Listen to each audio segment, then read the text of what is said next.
চরণে প্রণাম জানিয়ে সভাপতি মহাশয় অচিন্ত মণ্ডল মহাশয়ের শাস্ত্রপাঠের দ্বিতীয় বিষয় পাঠ করছি। বাংলার নবজাগরণ বা পুনর্জন্ম যুগে যুগে দেশে বিদেশে বারবার সংগঠিত হয়েছে। ফরাসি ও ইটালির নবজাগরণ পৃথিবী বিখ্যাত। বাংলার নবজাগরণের 1775 থেকে 1914 200 বছর প্রায় কথা সকলের জানা। বাংলা নবজাগরণের নাম হলেও শেষ পর্যন্ত সারা ভারতবর্ষকে আলোকিত করেছিল এই নবজাগরণ। মহামতি গোখলের বক্তব্য পুনর্জন্ম সম্পর্কে একদম সঠিক। What Bengal think today, India think tomorrow. কিন্তু বর্তমানে বাংলার কি শোচনীয় দুর্দশা, ভাবলে শিউরে উঠতে হয়। কেন এমন হলো? ভুল শেখানো হয়েছিল? বাংলা কি তার হিত গৌরব আদৌ আবার কখনো ফিরে পাবে? নবজাগরণে বাংলা ভাগের কত গভীর তার পরিমাণ। নবজাগরণের গুরুত্ব কোথায়? কী কারণে নবজাগরণ কাহাকে বলে?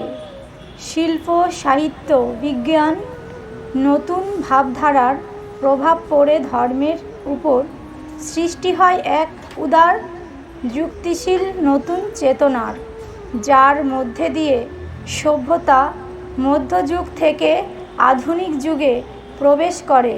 শীতের পর যেমন বসন্ত আসে, তেমনি মানুষ তার চিন্তার জগতে বৈপ্লবিক পরিবর্তন করে, জড়ত্ব দূর করে, স্বাধীন চিন্তা ও যুক্তিকে আশ্রয় করে। বাংলার নবজাগরণ মূলত হয়েছিল একেশ্বরবাদ প্রতিষ্ঠা ও মূর্তি পূজার ঘোর বিরোধিতার লক্ষ্যে। বিশ্বকবি রবীন্দ্রনাথের জন্মবর্ষকে জ্ঞানী গুণীরা বলেন বাংলার নবজাগরণের সুবর্ণবর্ষ। তবে সত্যধর্ম বাংলা তথা বিশ্ব জগতে প্রথম প্রকাশের বর্ষকে কি বলা উচিত? মহাত্মা গুরুনাথের জন্মবর্ষকেই বা কি বলা প্রয়োজন? রবীন্দ্রনাথের জন্ম, সত্যধর্ম প্রথম প্রকাশ, মহাত্মা গুরুনাথের জন্ম, তিনটি ঘটনায় বাংলার রেনেসাঁর একদম চূড়ান্ত শীর্ষবিন্দুতে সংগঠিত হয়েছিল। কিন্তু কবিগুরু ছাড়া আর কোনো গুরুর প্রতিষ্ঠা বাংলা মেনে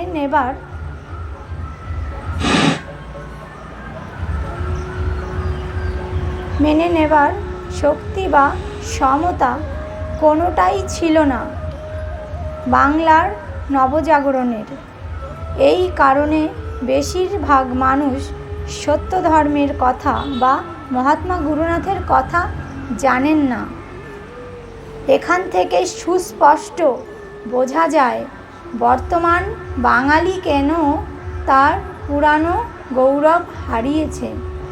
আসলে পাপ কাহাকেও রেহাই দেয় না। বাড়িতে কোনো গুণী মানুষ এলে তাহাকে যোগ্য সম্মান জানাতে হয়, নতুবা পাপ হয়। বাঙালি কখনো ইতিহাস সচেতন নয়। প্রামাণ্য দলিলে যত্ন সংগ্রহ বর্তমান সময়কে লিপিবদ্ধ করেন না। বাঙালি জনগোষ্ঠীর মধ্যে যে ক্ষুদ্র অংশ সত্যধর্ম বহন করে, যুগ হতে যুগান্তরে নিয়ে যায়, তার যে ইতিহাস সম্পর্কে আরও অচেতন। জনগোষ্ঠীর সকলেই বেখুঁজি নিজেদের পৈতৃক ভিটা মাটি হতে বিতাড়িত। কেহ এক কাপড়ে নদী সাঁতরে চিরকালের জন্য মাতৃভূমি পরিত্যাগ করেছেন। কেউ দণ্ডকারণ্য বা মরিচ ঝাঁপির সরকারি মদতে বেঘোরে প্রাণ দিয়েছে। ঘরের মহিলাদের নারীত্ব পর্যন্ত রক্ষা করতে পারেনি এই অস্পৃশ্য নিম্নবর্ণের দুর্বল গরিব অশিক্ষিত জনগোষ্ঠী। একটু মনোনিবেশ সহকারে দৃষ্টিপাত করলে লক্ষ্য করা যাবে যে এতগুলি ছোট ছোট দল উপদল পূর্বে কখনো হয়নি। দম বন্ধ করা, অসহিষ্ণু, নিজের ঘরের জল আলো বাতাসকে বিষাক্ত করেছে। কেউ কারো কথা শুনতে পারা দূরের কথা দেখতে পর্যন্ত পারে না। এত হিংসা, ধৈর্যহীনতা, তার উপর পড়াশোনাও তথৈবচ। এদিকে সত্যধর্মের উপাসনা পদ্ধতি নিয়ে কম কাদা ছোড়াছড়ি হয়নি। আরও অনেক কারণ আছে, তার বিস্তারিত আলোচনা করলে নিশ্চিতরূপে লক্ষ্য হতে বিচ্যুত হব। অপগুণ থেকে গুণ বৃদ্ধি করবার জন্য সাধনার প্রয়োজন। কেবলমাত্র নিজেকে স্রোতে ভাসিয়ে দিলেই হবে। যৎসামান্য কিছু কারণ নিম্নে বর্ণিত হল।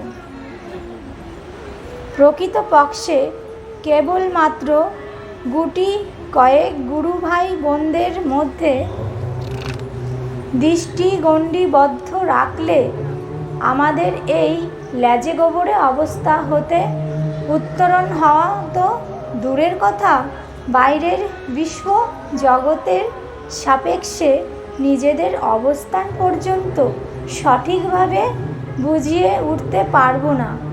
এই কারণে গুরুভাই বোনদের ছোট্ট গণ্ডির বাইরে বিরাট বিশ্ব জগতের দিকে যত্ন সহকারে দৃষ্টি রাখা একান্ত প্রয়োজন। বর্তমান বিশ্বের অন্যান্য বৃহৎ জনসংখ্যার ধর্মগুলির মতাদর্শগত অবস্থান কি?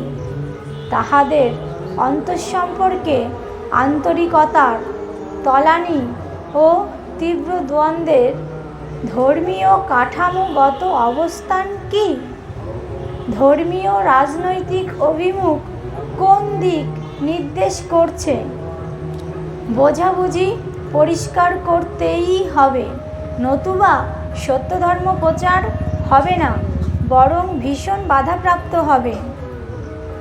উপাসনা পদ্ধতি মহাত্মা গুরুনাথ নিজে হাতে উপাসনা পুস্তকে 4th অধ্যায়ের শেষ পর্যায়ে লিখে রেখে গেছেন।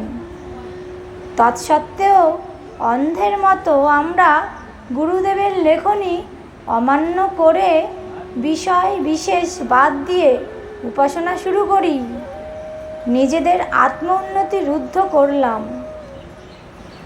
মূল সত্যধর্ম পুস্তকে যে উপাসনা পদ্ধতি পারলৌকিক মহাত্মাগণ দিয়েছেন তা অন্তিম নির্যাস।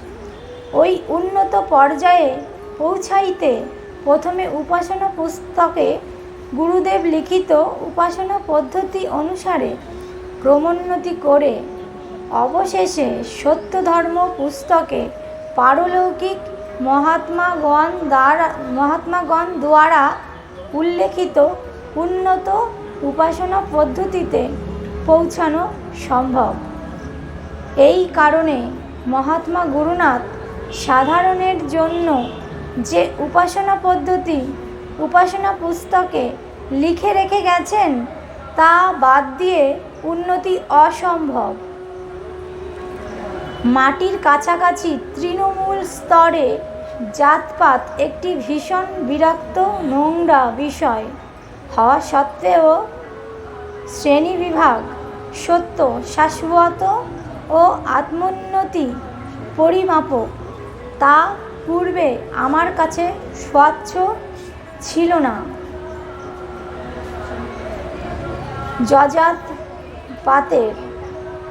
জাতপাতের আড়ালে অর্থনৈতিক শ্রেণীবিভাগ তথা গুণের শ্রেণীবিভাগ এক চরম বাস্তব সত্য।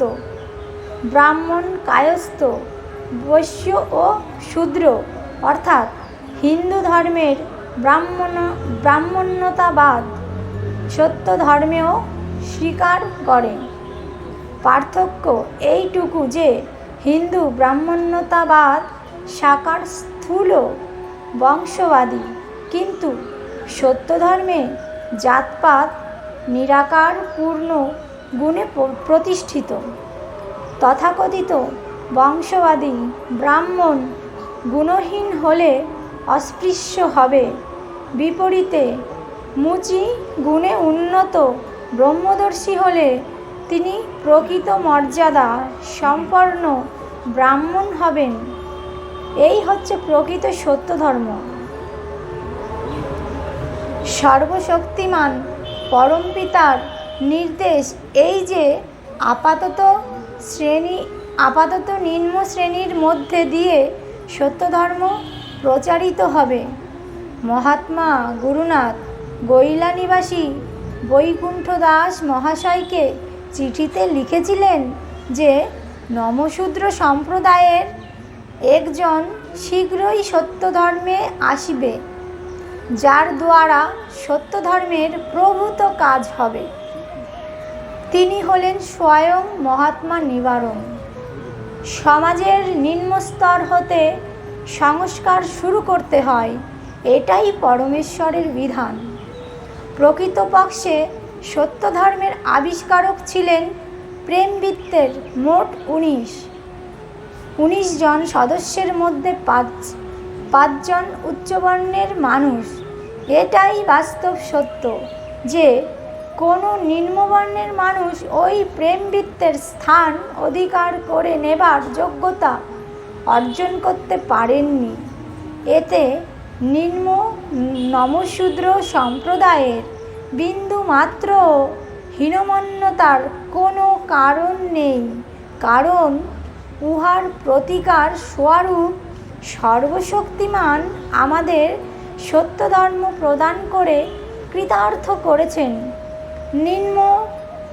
নিম্ন নমশূদ্র সম্প্রদায়ের বাস্তব উন্নতি রুদ্ধ করবার জন্য উচ্চবর্ণের মহাত্মা সুরেন্দ্রনাথ সেনগুপ্তের দলবদ্ধ উপাসনা পদ্ধতি হতে ধ্যানসহ অন্যান্য বিষয় বাদ দিয়ে দিলেন, দায়ভার মহাত্মা নিবারণের উপর চাপালেন।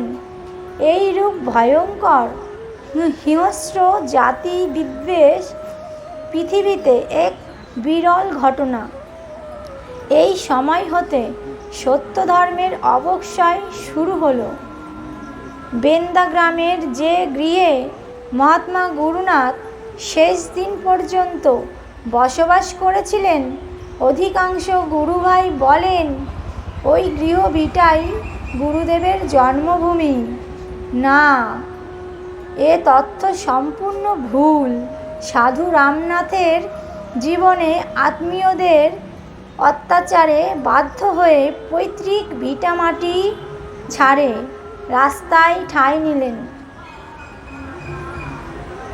সঙ্গে জীবনসঙ্গী গৌরী দেবী ও সংসার বুদ্ধিহীন সরল ছোট ভাই গোলক। অসহায়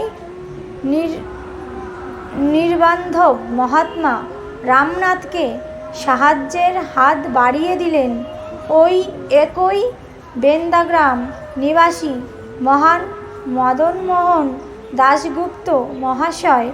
বেন্দায় নিজ গৃহে আশ্রয় দিলেন রামনাথকে এবং পরবর্তীতে ওই গৃহে জন্ম নিলেন মহাত্মা গুরুনাথ, মহিমচন্দ্র, শরৎচন্দ্র ও কামিনীরঞ্জন নামে ব্রহ্মদর্শী সত্য ধর্ম সাধকগণ। ফলে ইহা প্রমাণিত যে বেন্দায় অবস্থিত সত্যধর্ম আশ্রমের জমি মহাত্মা গুরুনাথের পবিত্র জন্মভূমি নয়। আসল জন্মভিটার খোঁজ খবর আমাদের কাছে নেই। গুরুদেবের প্রকৃত বাসভূমি নদীগর্ভে বিলীন হবার বেশ কিছুদিন পরে ওই বেন্দায় নতুন চর নদী হইতে উৎপন্ন হয়। গুরু ভাই বোনেরা ওই নতুন চরকে গুরুদেবের বাসভূমি বলে অধিকার করেন এবং বাংলাদেশ সরকারের কাছে দেবোত্তর সম্পত্তি হিসাবে আবেদন করেন। কিন্তু সরকার বলেছিলেন, কোনো দেবোত্তর সম্পত্তি হিসাবে আপনারা এই নতুন জেগে ওঠা জমি অধিগ্রহণ করতে চাইছেন? আমরা সত্যধর্ম ও তার প্রতিষ্ঠাতা মহাত্মা গুরুনাথকে জানি না, চিনি না। সুতরাং ওই নামে দেবোত্তর সম্পত্তি ঘোষণা করা যাবে না। আপনারা এমন কোনো ব্যক্তির উল্লেখ করতে পারেন যার সামাজিক পরিচিতি আছে। ফলে গুরু ভাই বোনেরা গুরুদেবের গুরু মহাত্মা শিবের মিথ্যা কল্পিত মূর্তি প্রতিষ্ঠা করেন এবং জমি দেবোত্তর সম্পত্তি হিসাবে অধিকার সরকারের নিকট হতে স্বীকৃতি আদায় করেন।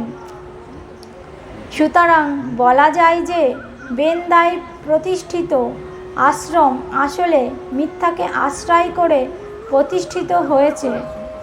সত্যধর্ম নিয়ম অনুযায়ী স্থূল দেহধারী স্ত্রীলোকের দীক্ষা দেওয়া নিষেধ। এই কথাটি মহাত্মা গুরুনাথ সত্যধর্ম পুস্তকের শেষে গুরুতত্ত্বে লিখে রেখে গেছেন। প্রেমের উপাসনায় কাম্য বিষয়ক কোনো কিছু পরমপিতার কাছে চাওয়া যায় না। এমনকি দয়া, কৃপা, করুণা, পাপ শব্দগুলির ব্যবহার পর্যন্ত করা যায় না। প্রেমের উপাসনায় স্বীয় পাপ উল্লেখের স্থানে প্রেমহীনতা হেতু আত্মগ্লানি ভোগ করতে হয়। একমাত্র আদিষ্ট সাধকের উৎসব ভিন্ন সকল উৎসবে মহাত্মা গুরুনাথের ছবি সম্মুখে রেখে পরমপিতার উপাসনা করা হয়। ওটা অত্যন্ত পাপকর কার্য। গুরুদেব স্থূল দেহে জীবিত থাকাকালীন নিজের ছবি সম্মুখে রাখে উপাসনা করতেন না। গুরুদেব স্থূল দেহে জীবিত থাকাকালীন নিজের ছবি সম্মুখে রেখে উপাসনা করতেন না। সুতরাং আমরাও করিব না। যদিও এই সামান্য কথা লিখতে হয়। তাছাড়া বাইরের মানুষ প্রথম এসে মনে করে যে আমরা ওই ছবিকে পরমেশ্বর রূপে উপাসনা করছি। সর্বসিদ্ধি শান্তিদাতা জগৎগুরু গুরুনাথের জয় জয় জয়। শান্তিদাতা সুখদাতা দুঃখহারী গুরুনাথের জয় জয় জয়। উপরে উল্লেখিত গুণকীর্তন কখনো গুরুদেবের নহে, কারণ গুরুদেব কখনো সর্বসিদ্ধিদাতা নন। তিনি জগৎগুরুও না। গুরুদেব বলেছেন, গুরুনাথ তুমি গুরু হে আমার। এখানে গুরুনাথ বলতে গুরুদেব নিজের কথা বলেননি, পরমপিতার কথা বলেছেন। 3 বার জয়ধ্বনি একমাত্র পরমেশ্বরকে দেওয়া যায়। সুতরাং কি মহাপাপে আমরা লিপ্ত হয়েছি একবারটি ভাবুন। সত্য সনাতন পতিত পাবন নিত্য নিরঞ্জন বিভু জয় জয়। সত্য সনাতন কীর্তনটি পাপ হতে মুক্তির জন্য, কিন্তু তাতে যদি কেউ অজ্ঞানতার কারণে ধেই ধেই করে নাচে তাতে পাপ আরও বাড়ে। উৎসবে উপাসনা চলাকালীন নেচে নেচে গুরুদেবের ছবিতে আরতি করতে করতে গুণকীর্তনটি করলে গুরুদেবকে পরমেশ্বরের আসনে বসানোর দারুণ ঘোরতর পাপে পতিত হতে হয়। এই পাপকর কার্য আমাদের স্থান ভিন্ন সর্বত্র হচ্ছে। উপাসনায় কোনো যুক্তিতে নাচা গানা করা হতে পারে তা আমার জানা নেই। কেবলমাত্র স্থূল ফুর্তি এর যুক্তি হতে পারে, একাগ্রতার নয়। তাও আবার গুরুদেবের ছবি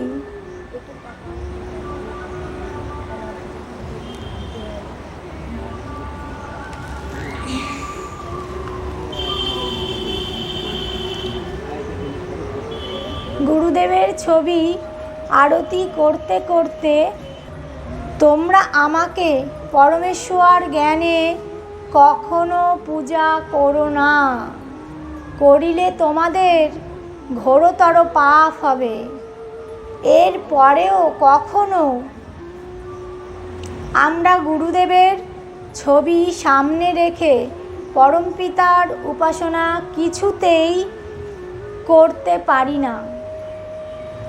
এর পরেও যদি কেউ ছবি সম্মুখে রেখে উপাসনা করেন তবে তার আত্মোন্নতি হবে না, সে নরকে যাবে। গুরুদেব বলেছেন সূক্ষ্ম পূজাই প্রধান আরও বলেছেন সত্যধর্মীদের গুরু পূজা ভিন্ন কাহারও পূজা করা যাবে না। এবং এহেন বলেছেন কল্পিত ছবি মূর্তি অপসারণ পূর্বক নিরাকার পরমপিতার উপাসনা একমাত্র কার্য। তাহলে গুরুদেবের বাক্য অমান্য করে ঘরে ঘরে এবং উৎসবে কল্পিত দেবদেবীর ছবি ব্যবহার এখনও হচ্ছে। গুরুদেব বলেছেন গুরুকে সর্বোপরি রাখতে হয়। দেখো, নিরাকারবাদ প্রচলিত করবার জন্য যিনি যতই চেষ্টা করুন না কেন কালে উহা সাকারবাদে পরিণত হয়। গুরুদেব সাকারবাদ মানতেন না সত্য, কিন্তু তার পরবর্তীগণ অর্থাৎ শিষ্যগণ বেশিরভাগ নিজের অগোচরে সাকারবাদী হয়ে পড়েছেন। কারণ গুরুদেবের পূজায় এই সাকারবাদের মূল। অবশ্য গুরুদেবকে গুরুদেব বলে পূজা করলে সাকারবাদ হতো না, কিন্তু তাকে পরম ব্রহ্ম আসনে অধ্যাসীন করেই সাকারবাদ ঘটেছে। নতুবা পিতাকে পিতা বলা, মাতাকে মাতা বলা, গুরুকে গুরু বলা এবং দেবতাকে দেবতা বলে পূজা করলে কোনো দোষ হতে পারে না। মহাত্মা গুরুনাথের ছবি রেখে পূর্ণ ব্রহ্মের উপাসনা করলে নানাবিধ দোষ জন্মে এবং এই সাকারবাদের প্রকৃত দোষ। প্রবর্তক গুরুদেব ভিন্ন সকল সত্যধর্মীরা বাড়িতে বাড়িতে উৎসবে এই ভীষণ পাপে পতিত হচ্ছে।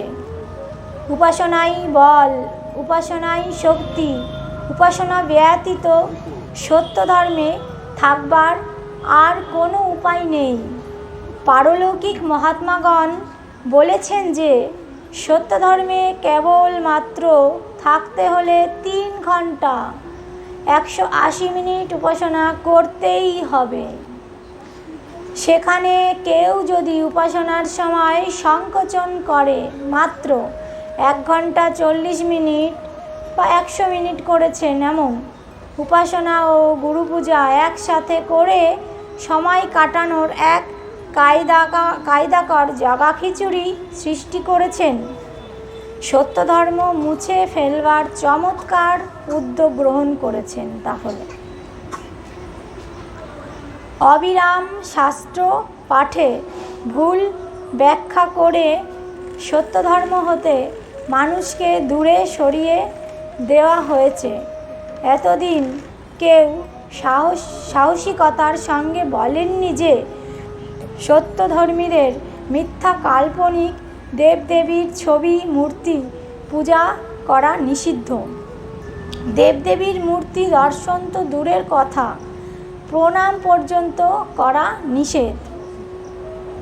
প্রবর্তক গুরুদেব পুনরায় গুরুদেবের লেখনী পুনঃপ্রতিষ্ঠা করে গুরু গম্ভীর আকাশবাণী করলেন, সত্যধর্মীরা হিন্দু নয়, মুসলমান নয়, খ্রিস্টান নয় বা অন্য তথাকথিত ধর্মী নয়।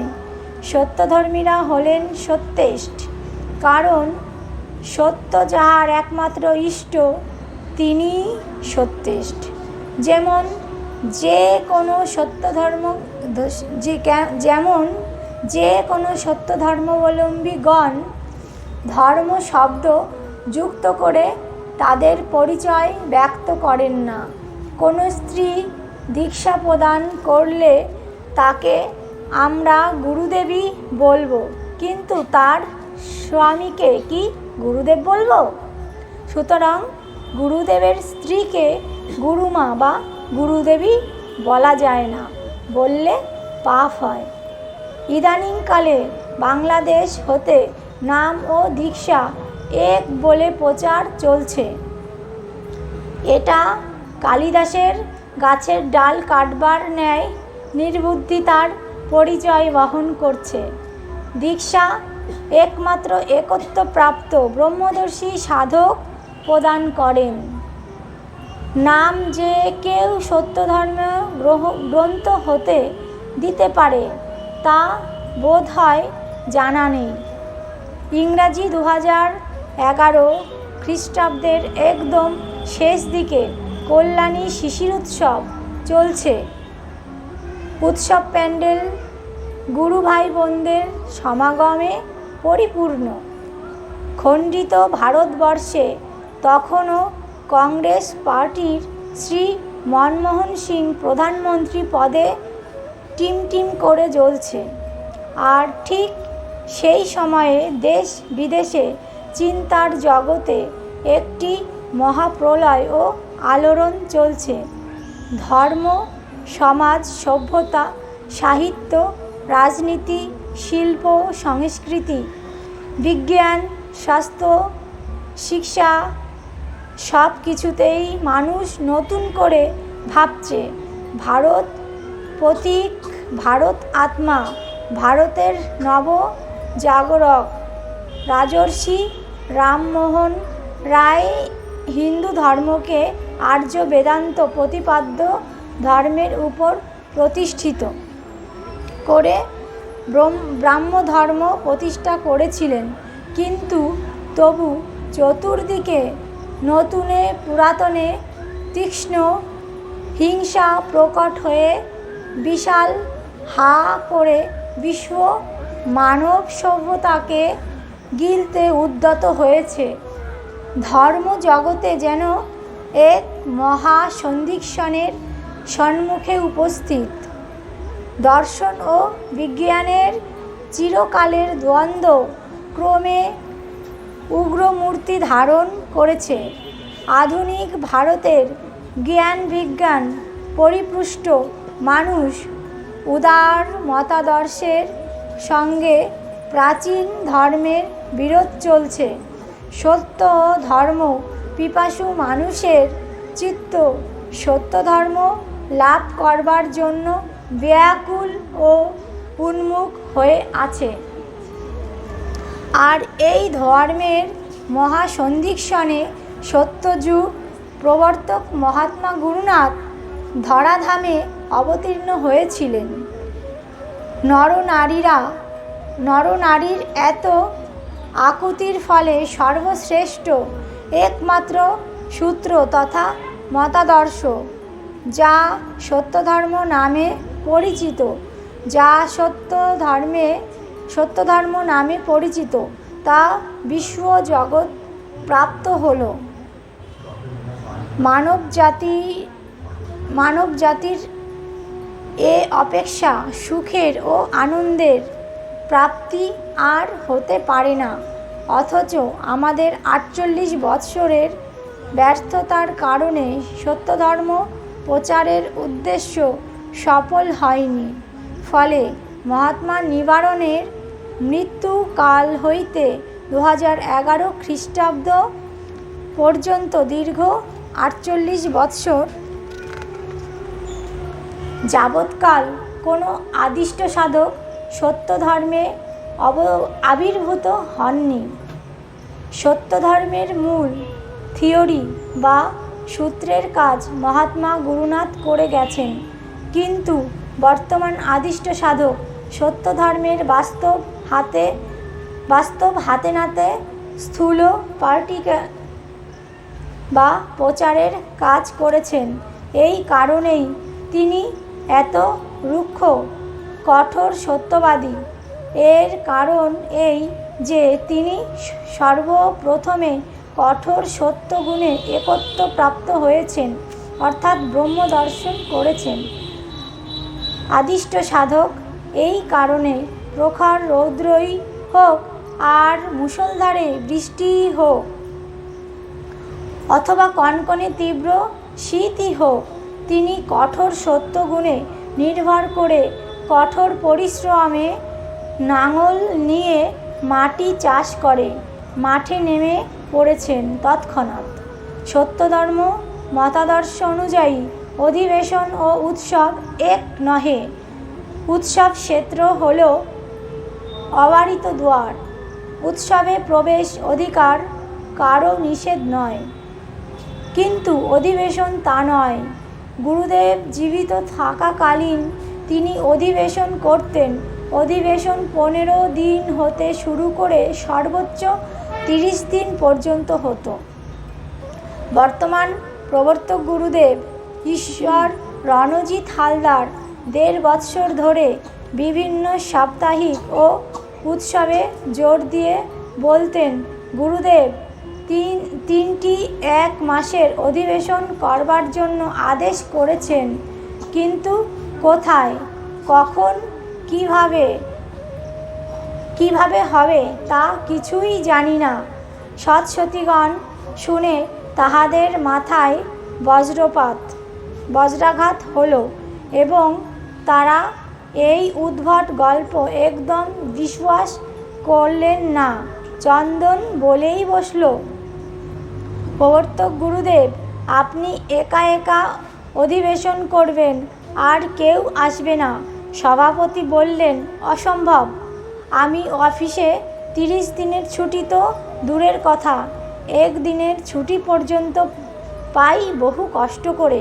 কিন্তু আমরা কল্পনাও করতে পারিনি যে গুরুদেব আদিষ্ট ওই অসম্ভব অধিবেশনের সকল প্রকার প্রধান মূল দায়িত্ব গ্রহণ করলেন পারলৌকিক মহাত্মাগণ।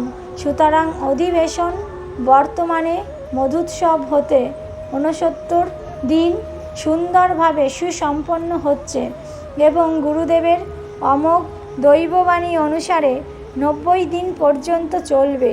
পূর্বে প্রশ্ন উঠেছিল, এত বড় কাজের দায়ভার কে বা কারা বহন করবেন? কিন্তু আশ্চর্যের বিষয় যে আমাদের কোনো দায়ভার বহন করতে হলো না। বুঝুন গুরুদেব আমাদের কত ভালোবাসেন। এখন স্মরণে আসছে, তখন গুরুত্ব দিতে পারিনি।